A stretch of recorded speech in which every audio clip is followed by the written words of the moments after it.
Assalamualaikum warahmatullahi wabarakatuh. Perkenalkan, nama saya Amanda Citra Apriliani dengan NIM belakang 113 dari Kesejahteraan Sosial, Fakultas Dakwah dan Ilmu Komunikasi. Di sini saya akan menjelaskan syarat-syarat masdor dan dzaraf untuk menduduki naibul fa'il.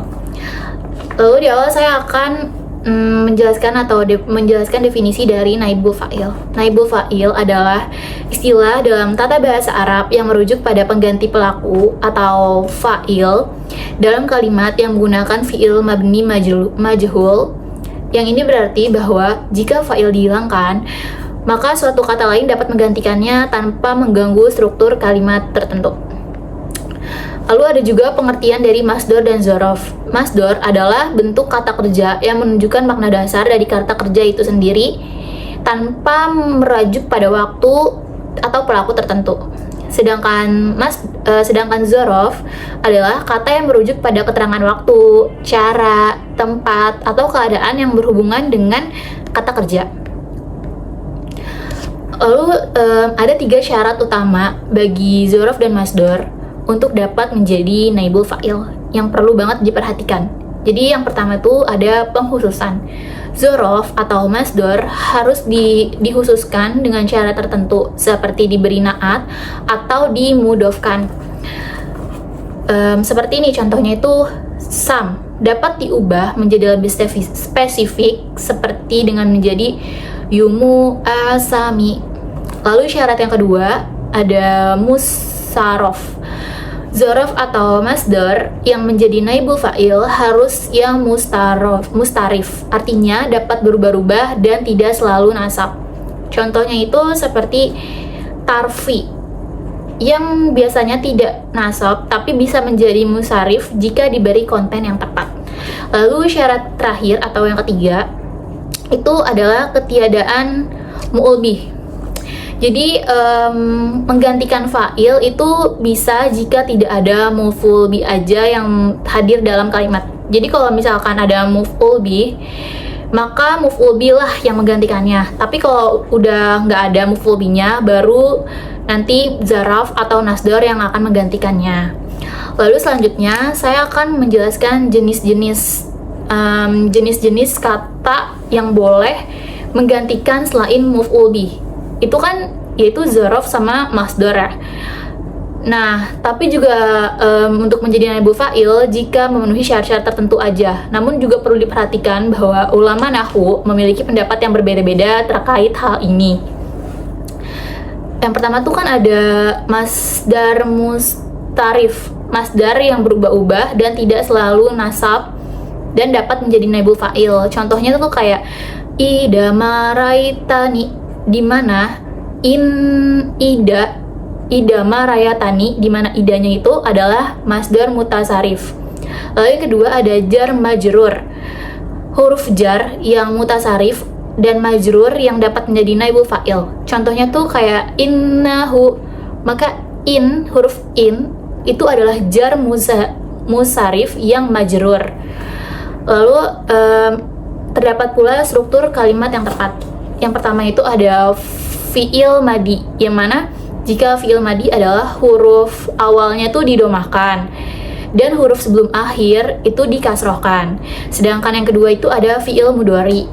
Jika fi'il mudhari itu maka huruf yang awal tuh didomahkan dan huruf yang sebelum akhir justru difathohkan. Jadi kayak kebalikannya dari fi'il madi. Lalu terdapat pula contoh praktis.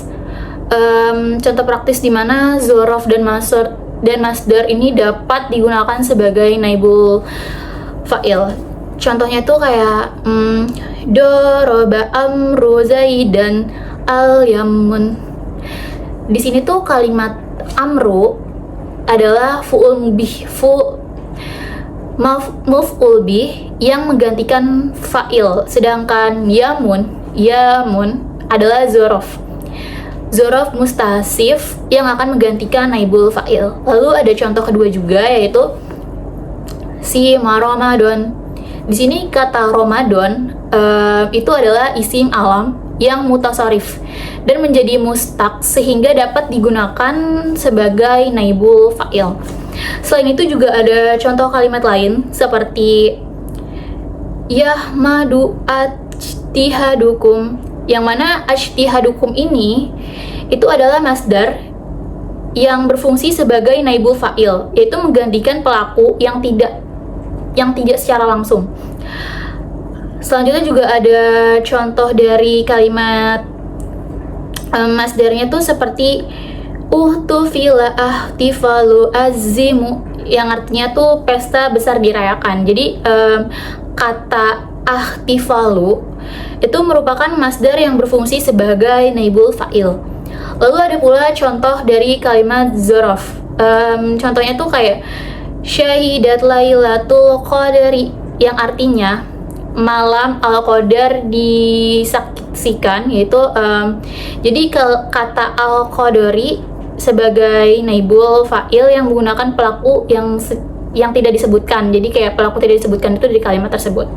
Lalu contoh yang kedua itu ada kutiba alaikumusyoyam, diwajibkan atas kesaksian berpuasa. Kata soyam itu adalah contoh dari zorof yang menjadi fa'il menggunakan pelaku yang tidak disebutkan.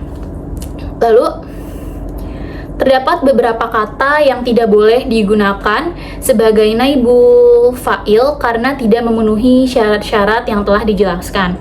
Yang pertama itu ada zorof goir mutasir. Itu zorof yang goir mutasir itu biasanya tidak dapat digunakan sebagai naibul fa'il karena tidak dapat berubah-ubah dan selalu nasab. Lalu yang kedua itu ada masdar nasab. Jadi itu kenapa dia nggak boleh? Karena masdar yang nasab itu juga tidak dapat digunakan karena dia itu selalu tetap dan tidak berubah-ubah. Balik lagi kayak tadi. Jadi intinya kesimpulan dari materi ini adalah syarat-syarat bagi masdar dan zorof adalah kenapa untuk menjadi naibul fa'il adalah dengan penghususan mustarif serta ketiadaan maf'ul bih dalam kalimat. Jadi kalau misalkan masih ada maf'ul bih, itu biasanya pakai maf'ul bih dulu, baru nanti kalau nggak ada bisa pakai zorof dan masdar.